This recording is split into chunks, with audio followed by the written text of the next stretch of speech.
Hola, bienvenidos. En esta primer seccioncita vamos a hablar acerca de cómo almacenar, es decir, guardar y recuperar datos mediante valores literales. También vamos a comenzar a ver un poco acerca de las variables en C Sharp. A grandes rasgos vamos a crear valores literales de 5 tipos de datos que son los principales en C Sharp. No nos vamos a meter a fondo a ver todos los datos, entonces vamos a ver solamente los 5 principales. También vamos a declarar e inicializar variables de estos tipos también, algo muy básico para que comencemos a entender cómo funcionan. Y de igual forma, pues utilizando estas variables vamos a recuperar e inicializar sus valores. Recuerden que en nuestros ejemplos estamos utilizando Visual Studio Community, es la versión gratuita de Visual Studio y bueno, son aplicaciones de consola, son las más básicas y las más sencillas para aprender C Sharp. Muy bien, comencemos.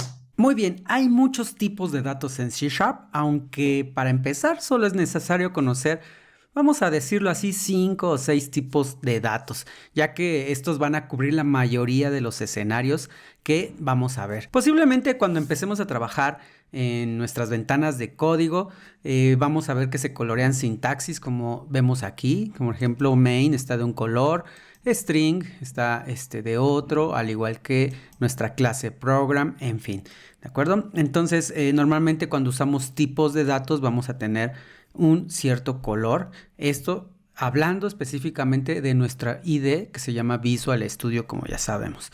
Muy bien, si únicamente queremos imprimir un carácter alfanumérico en la pantalla, pues podemos crear una literal llamada char de carácter y para ello vamos a escribir un carácter alfanumérico entre comillas simples. En C Sharp este tipo de datos se denomina oficialmente char o char, si lo quieren decir así como a veces lo decimos en México, pero con frecuencia se conoce como carácter. Entonces vamos a utilizar la salida de nuestra consola o de nuestra aplicación de consola. Esta lo hacemos mediante WriteLine, como ya hemos visto anteriormente. Y bueno, aquí podemos especificar que vamos a utilizar o mostrar, mejor dicho, un carácter. Por ejemplo, el carácter Z. Muy bien. Entonces, esto debe de ser totalmente válido y si compilamos y ejecutamos nuestra aplicación, pues nos va a mostrar esta Z. Antes vamos a solicitarle a nuestra consola que espere para sea introducida una tecla o una línea, en fin. Esto con el fin de que podamos ver el resultado en pantalla, como vamos a ver a continuación. Al ejecutar, pues se abre nuestra consola y podemos ver nuestra Z sin problema. Mucho ojo, aquí estamos utilizando comillas simples para una literal. ¿Qué pasaría si necesitáramos otro tipo de datos como una cadena de caracteres? Si nosotros hacemos, por ejemplo, lo siguiente, bueno, pues aquí ya nos muestra nuestro IDE un error. Son demasiados caracteres en una literal o para una literal. Entonces, aquí, ¿qué es lo que utilizamos? Utilizaríamos las comillas dobles. Esto es para caracteres, ¿de acuerdo? Y aquí pues ya podríamos utilizar nuestro famosísimo hola mundo, ¿de acuerdo? Con ello ya podemos agregar un string o cadena de caracteres. Ese es otro tipo de datos. El primero fue una literal, que sería un char, y ahorita estamos utilizando un string, es decir, vamos a utilizar las comillas dobles para mostrar cadenas, ¿de acuerdo? Entonces, si volvemos a compilar y a ejecutar nuestra aplicación, vamos a ver que tenemos nuestro hola mundo. Muy bien, ahora, ¿qué pasaría si en lugar de esto escribiéramos esto? 1, 2, 3. Muy bien, pues si queremos mostrar un número entero, es decir, que no utilice fracciones, en nuestra consola podemos usar lo que llamamos literal int o enteros. Int viene de la abreviatura de entero en inglés. En C Sharp este tipo de datos se denomina oficialmente entero, pero se conoce con frecuencia como int. En literal int no requiere otros operadores como las comillas o comillas simples. Simplemente agregando los números, nuestro compilador entiende que estamos hablando de enteros. Si ejecutamos, pues podemos ver la salida, nuestro 1, 2, 3. Muy bien, un número de punto flotante es un número básicamente que contiene decimales, ¿no? Por ejemplo, el famosísimo pi, ¿no? 3.1416, en fin. Pues bueno, C Sharp admite 3 tipos de datos para representar un número decimal. Lo que cambia entre cada uno de ellos es la precisión. El de menor precisión vendría siendo el flotante o float, el double seguiría y por último decimal, que sería una precisión muy alta. Muy bien, para especificar que estamos trabajando con un punto flotante, pues bastaría con agregar algo como esto. Vamos a poner un 0.25 y una F. ¿De acuerdo? Con esto, este sufijo que estamos agregando, esta F, estamos indicando que vamos a trabajar con un tipo float o flotante.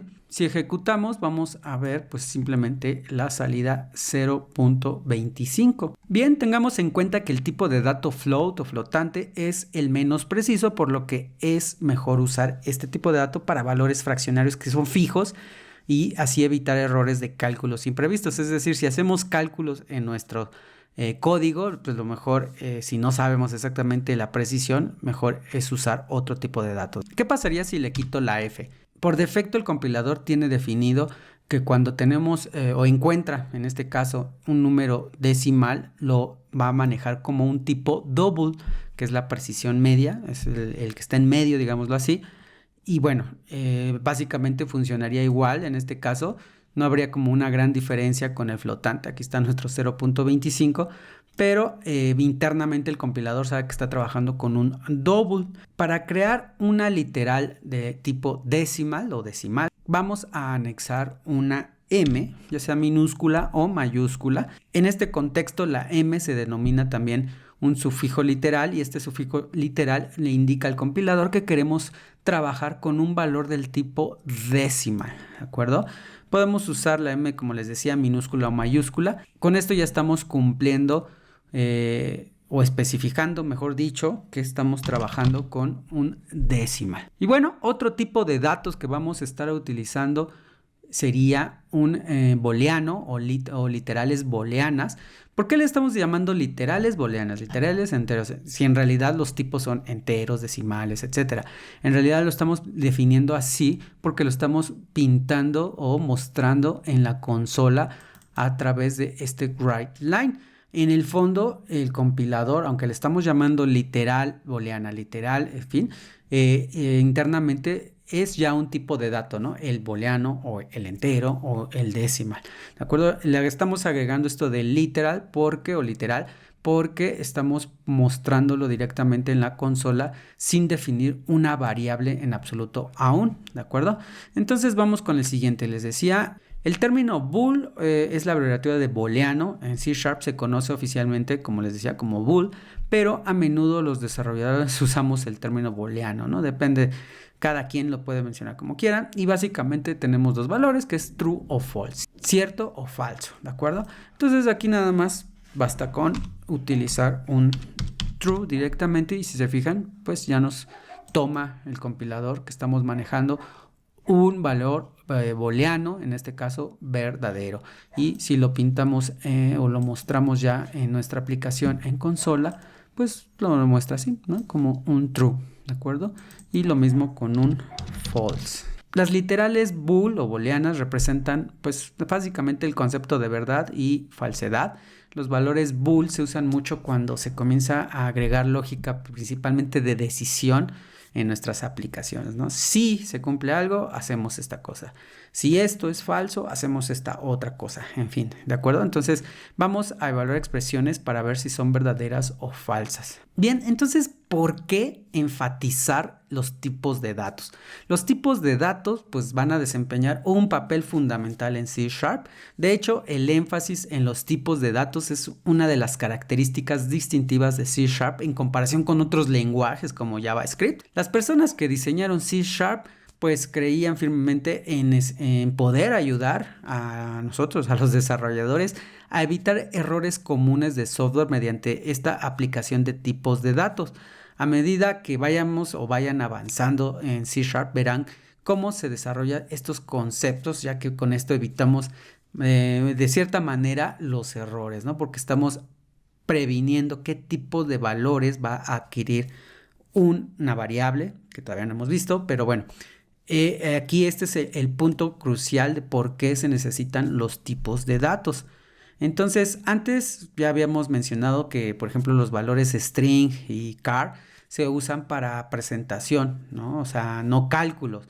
Si necesitamos realizar una operación matemática con valores numéricos, pues debemos de usar los valores enteros o decimales. Si tenemos datos solo con fines de presentación o manipulación de texto, entonces debemos de usar los string y los char.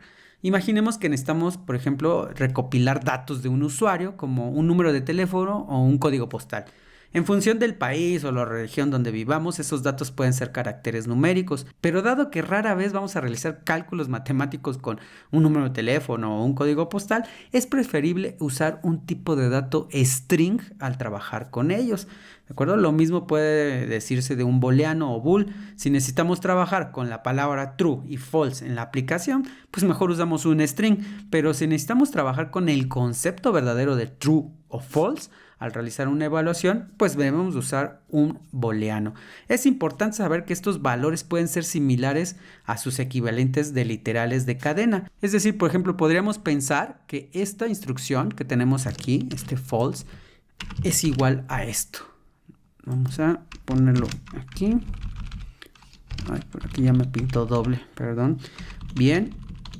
Entonces, si nosotros recompilamos esta aplicacioncita, vamos a ver que, pues bueno, parece ser lo mismo, ¿no? Como pueden ver, incluso aquí, bueno, sí se ve diferente porque la F era minúscula, pero si vuelvo a ponerle aquí ya la mayúscula, pues ambas se muestran pues igual, ¿no? Sin embargo, solo es similar la salida, ¿de acuerdo? Lo que estamos mostrando aquí en la consola. De hecho, los tipos de cosas que podemos hacer con este tipo, false, que con este otro, que es un string, son muy diferentes, ¿de acuerdo? Con este valor, con este tipo, pues podemos validar, hacer uso de, por ejemplo, un if más adelante, un while, en fin. Y con nada más podremos hacer otro tipo de cosas que no tienen nada que ver con las validaciones. Entonces, lo primero que aprendimos en esta ocasión fue que hay muchos tipos de datos, pero pues ahora nos vamos a centrar en los 5 principales que vimos: strings para palabras, frases o cualquier dato alfanumérico para la presentación que no involucre ningún cálculo, char o carácter para un solo carácter alfanumérico, una letra, un número, en fin, un int para un número entero, decimal para un número con un componente fraccionario. También podríamos utilizar un float o un double. Recordemos que el double es el valor por defecto si no especificamos qué tipo de número fraccionado estamos utilizando, y bool o booleano para valores true y false. Muy bien, nos espera en la siguiente.